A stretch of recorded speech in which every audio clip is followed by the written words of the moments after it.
semua aspek kehidupan kita dari dalam kandungan sampai kita dewasa, bahkan sampai kita di usia tua nanti itu butuh aspek-aspek kesehatan mental.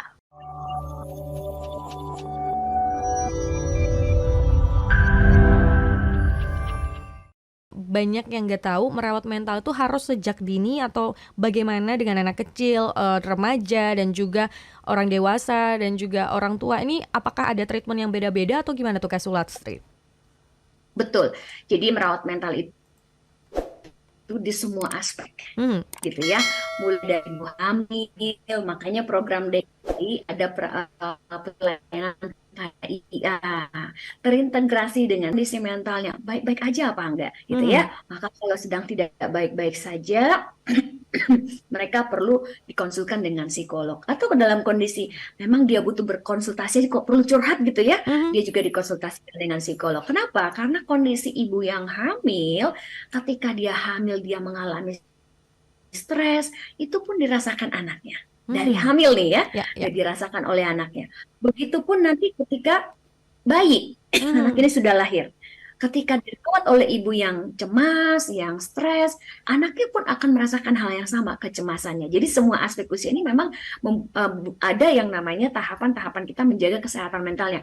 Pada anak, maka mereka harus perlu yang namanya fase-fase oral, seperti itu harus dipenuhi Mhm. dengan baik. Bagaimana dia mendapatkan kenyamanan dari ibunya, itu hal Ya. sederhana. Sederhana yang kita memberikan makan yang cukup, pakaian yang nyaman buat anak, sehingga dia nyaman, tenang gitu, nggak Mhm. nangis. Jadi anak-anak bayi itu misalnya, kok nangis melulu ya? Bisa juga loh karena stres. Misalnya Mhm. kepanasan, Ya. isinya cuacanya nggak nyaman buat Mhm. dia menjadi stres seperti itu.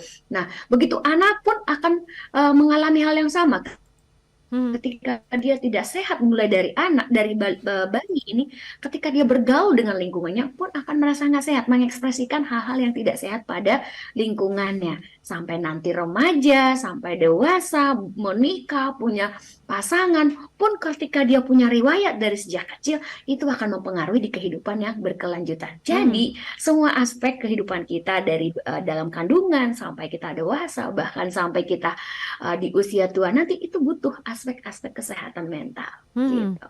Nah mungkin masih banyak yang nyaru kayaknya nggak butuh psikolog. Nah ini kapan bisa dikatakan butuh bantuan profesional atau psikolog atau Nah bedanya psikolog sama psikiater dulu deh Kak Sulastri, ini masih banyak yang belum paham sebenarnya kita perlu kemana sih, psikolog atau psikiater? Ya, betul. Nggak banyak yang nanya psikolog sama Mhm. psikiater sama nggak? Mhm, Gitu mhm, mhm. ya, ada Ya, yang ya, juga seperti itu.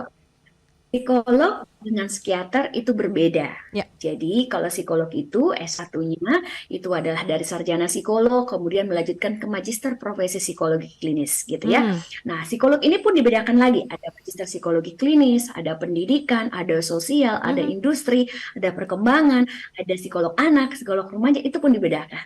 Nah, Mhm. kalau dokter, psikiater itu adalah dokter. Hmm. S1-nya lulusan dari sarjana kedokteran, kemudian mereka menyelesaikan program profesi disebut dokter umum, kemudian melanjutkan pendidikan ke dokter spesialis jiwa. Maka Hmm. disebutlah psikiater atau dokter spesialis jiwa. Hmm.